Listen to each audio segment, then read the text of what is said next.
Gözlerim yollarda, aklım firarda, sensin bedenimde, sensin canımda. Deli fırtınalar eser başımda, senin yokluğuna alışamadım. Yastığım taş oldu, yorganım çamur, gözlerimde yaşlar sağanak yağmur.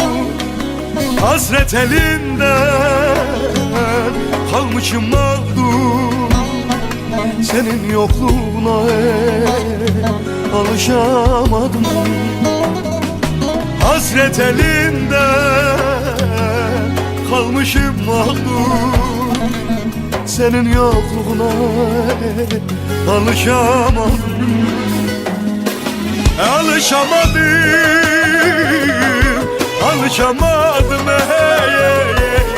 senin yokluğuna alışamadım.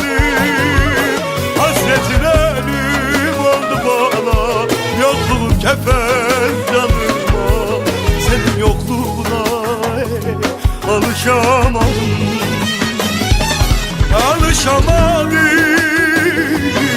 Alışamadım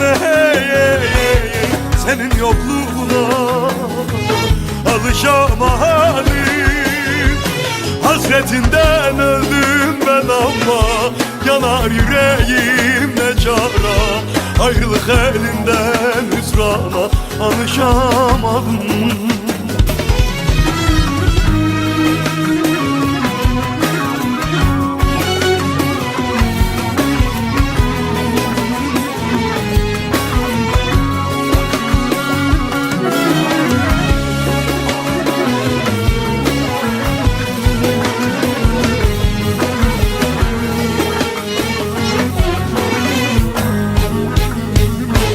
Meskenim yalnızlık, hasret mekanım, ayrılık yüzünden çaresiz kaldım. Sensizliğe söyle nasıl dayanırım, senin yokluğuna alışamadım. Yastığım taş oldu, yorganım çamur, gözlerimde yaşlar sanırsın yağmur.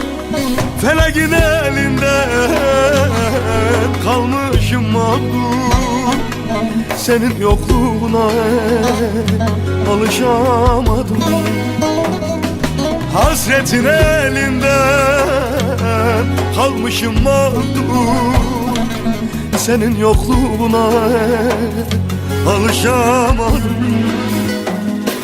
Alışamadım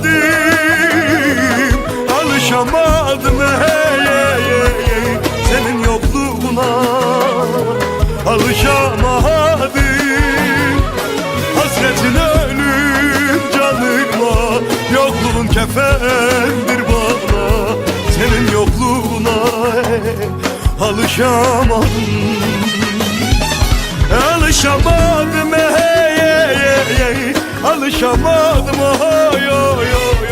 senin yokluğuna alışamadım. Hasretinden öldüm ben ama yanar yüreğim ne çara. Ayrılık elinden hüsrana alışamadım.